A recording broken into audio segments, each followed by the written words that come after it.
Hey guys, so we're going to work on Chapter 3, Lesson 1, Adding and Subtracting Decimals. The essential question for this chapter is, how can estimating be helpful? We'll get to that in just a moment, but for this lesson, it's pretty much just straightforward. Goal number 1, adding decimals. Goal number 2, subtracting decimals. Okay, so if we look at page 178, example number 2, here's what you got to do. You have 29.6 plus 14.7. All right, here's the thing. What you have to do with adding and subtracting decimals is you have to line up the decimal points. Again, you have 29 and 6/10, 14 and 7/10. So you line up everything by place value. So you have 29.6 plus 14.7. Okay? It's like you're keeping a little wall between the whole numbers, between the whole and the parts. Okay? So, just like you normally would. Oh, by the way, just put it there so you don't forget. 7 plus 6, 6 plus 7 is 13. Carry the 1. 9 plus 1 is 10, plus 4 is 14. Carry the 1. 2 plus 1 is 3, plus 1 is 4. And your answer is just like that, 44 and 3/10. No big deal. And that's pretty much all it is. You line up the place values. You line up by place value. You line up the decimal points, right? And it's place value by place value. The tenths go with the tenths, the ones go with the ones, and the tens go with the tens. Should I give another example? Sure, why not? Let's look at letter B. Got it. All right, we have 14.2 plus 23.5. Now, in these examples, I want you to notice something. I hope you notice they both have tenths. 14 and 2/10, 23 and 5/10. Okay? So, in this case, you don't have to worry about annexing zeros or adding zeros at the end of the number. Okay? So again, I line up the decimal points. 4.5, 23.5, and then I just add like normal, like I normally would. 2 plus 5 is 7. 4 plus 3 is 7. Don't forget the decimal point. 2 plus 1 is 3. Now, you might want to check your answer just to make sure that it makes sense. If you get freaked out by the decimal points, you can always just add the whole numbers before you do the decimal number part. That way you can check, hey, is my answer close? Right? This is going to be 37. In this case, we have 37 and something else. All right, so these are pretty great. No big deal. For our second goal, goal number 2, we're going to subtract decimals. Now, this can be a little tricky. You really got to be careful here. You can't go too fast. It's too easy to make mistakes. So this is goal number 2. Subtracting, and I apologize for the sloppiness. Okay, subtracting decimals. Now, hold on a moment. Let me give you an example. You have, this is example number 3,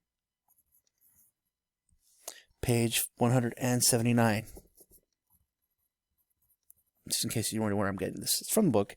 No big deal. Same thing. Find the difference. Find the difference means you are going to subtract. Find the difference of 5.774 and 2.371. Or I guess I should say it correctly.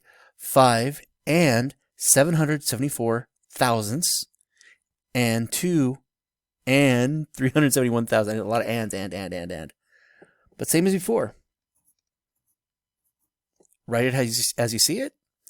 Line up the decimal points. 371, 371, 2. Now, I'm going to check some before I get started. 5.774, that's 3 place values, that's thousandths. 3 place values, that's thousandths. I can subtract it, no worries. Okay? I have thousandths minus thousandths, that works. Okay? So here we go. 4 minus 1 is 3. 7 minus 7 is 0. 7 minus 3 is 4.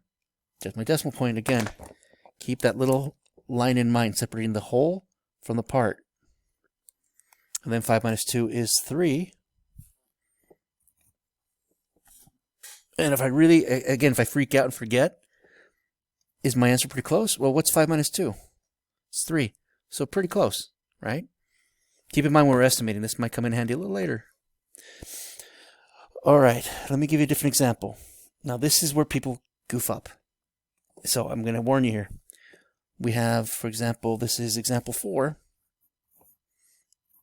6 minus 4.78.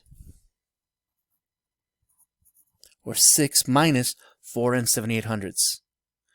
Okay, we've said this before, but I'll say it again. When you have a whole number, it's still a decimal number.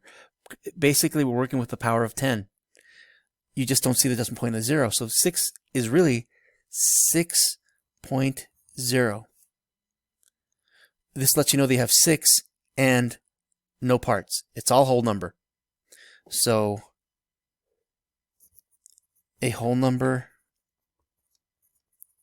is really a decimal number in disguise. Okay. Add the decimal point and the 0.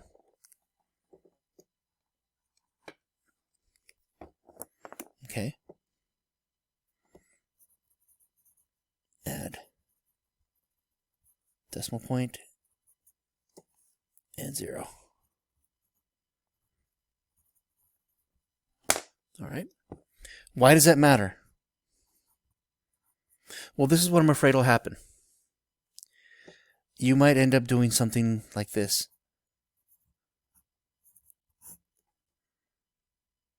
Now let's think about this. Does this make sense? If this was money, if this was actual money, what you're really saying here is like $6 minus $4.78.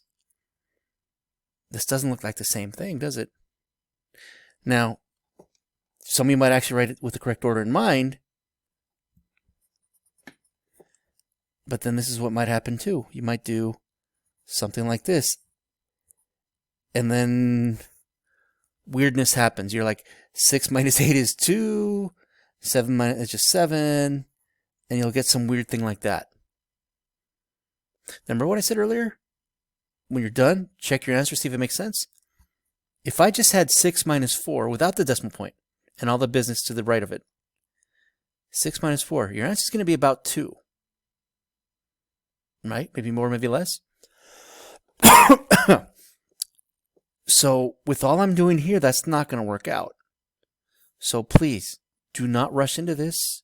If you see a whole number, you're going to annex a 0, add a 0, decimal point in a 0, and just like before, line up the decimal point, 6.0 minus 4.78.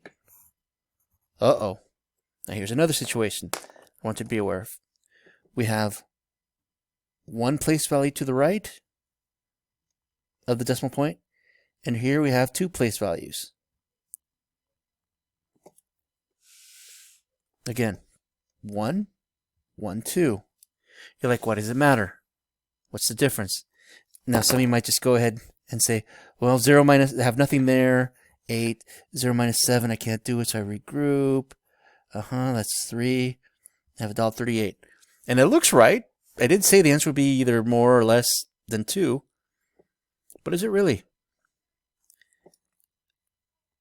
Let's look at this realistically. What's going on? You have 6 and tenths. Right? You have 0 tenths. 4 and hundredths. Now I'm just looking at the place value, okay? You have tenths. Right? Okay, it's going to be hard to draw. But if you can imagine, if you visualize this, I don't know if this will make sense to you. You have 6 and tenths, 4 and hundredths. Granted, we have 0 tenths and 78 hundredths. But let's look at the big picture here. You have sets of 10. Sets of 10. Tenths, right? And hopefully you remember what that looked like. Sets of... Now, I wish I can draw this.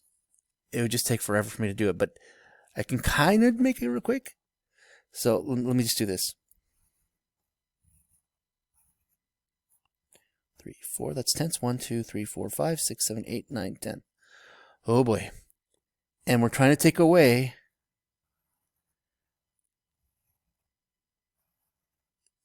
you're going to see the problem I'm going to have in just a moment. 1, 2, 3, 4. Tenths.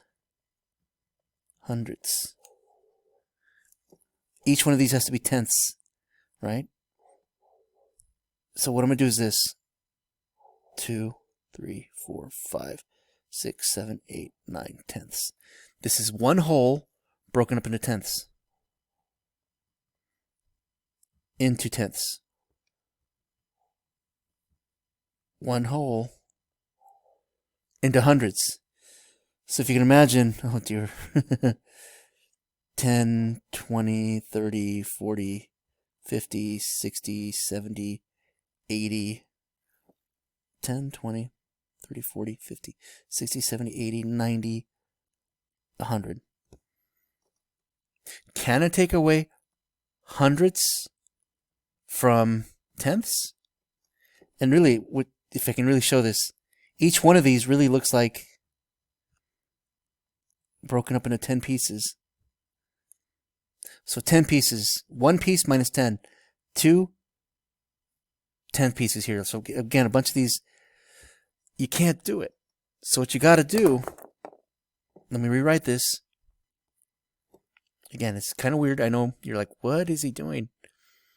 6 and tenths. You're taking, you have a whole, you have 6 wholes and part of another broken up in tenths. In this case, you don't have any tenths at all, but the idea is still the same. Tenths. 4 and hundredths. 7, 8 hundredths. So that would be, if we were to actually shade this in, let me use a different color, please. I think you guys are tired of orange.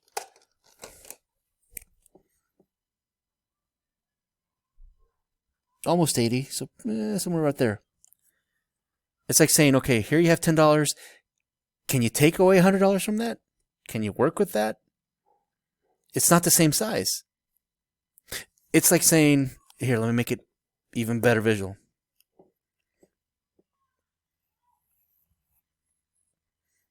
Here we have a pizza with just 2 slices. And I'm asking you to take away, again, I'm asking you to take away 1 slice. Minus 1 slice. The pieces aren't the same. The pieces aren't the same size. This is one little block, but this one little block here is broken up into tenths, into 10 little pieces. Thinking 10 little pieces. You can't subtract if the pieces aren't the same size. How are you going to do this? If you have 1 slice here and I tell you, okay, give me 1 slice, that doesn't make any sense. But now if I do this and make the sizes the same, the pieces the same, oh, I see that I have 2, I still have the 2 slices, right? Sort of, right? I'm supposed to have 2 slices. I'm asking you to give me 1. Now I can do it. I can take this one away, and it works. The sizes are the same. Okay? Now, just to clarify, I know I said 2 slices. I was thinking the piece that's supposed to be there and the piece that you actually have. And this is supposed to be 4 slices, but you only have the 1. You're supposed to have 4. So what I'm saying, bottom line, the pieces have to be the same size. Otherwise, you can't subtract. So back to the original problem. I hope this helped. I know some of you, I get it. Just show me the work. So let's go back to it then. 6.0 minus 4.78. As I said, here I have 100 pieces. Well, let's make this into 100 pieces. You annex a 0. Annex or add a 0. Okay, and now you just subtract. I realize it took a long time for this one problem, but I'm trying to understand why you're adding that 0, why this matters. You're making the pieces the same size. So it's like here, when I drew this little line, now we're talking about 4 pieces, 4 pieces. I have 2 here, 1 here. I can take away 1 easily. All right. You regroup. That becomes 5. This becomes 10. That becomes 9. 10 minus 8 is 2. 9 minus 7 is 2. 5 minus 4 is 1. I realize I went a little fast there, but that's the thing. It's just subtracting. The only difference is the decimal point. You line up the decimal points. You line up the place values, right? Hundreds with hundreds, tenths with tenths, ones with ones. And that really is this whole lesson. This whole lesson is just that. Okay? I'm going to do one more just so you know what's going on.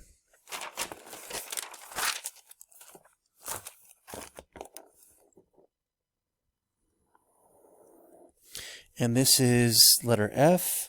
Got it?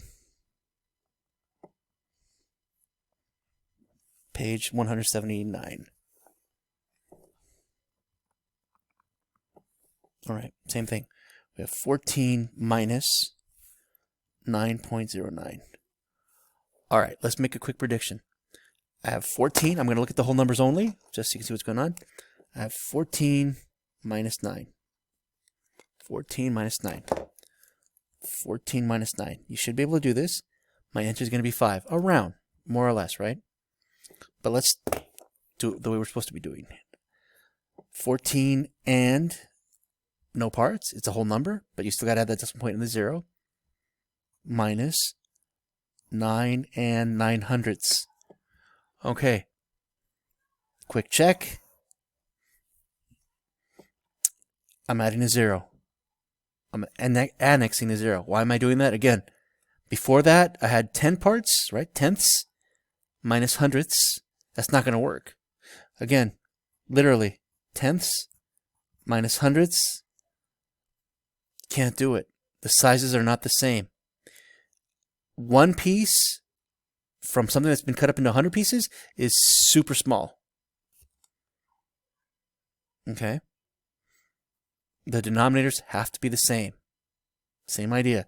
Denominators have to be the same. Okay? That's why you annex at 0, so you can subtract nicely. Okay? Okay. I'm just saying that's what it is. Okay? So 0 minus 9, nope. You have to regroup. Take away from this, nope. 10. 10 minus 9 is 1. 9 minus 0 is 9. 13 minus 9 is 4. 4.91. And there's your answer. Okay? Hope this helps. Okay?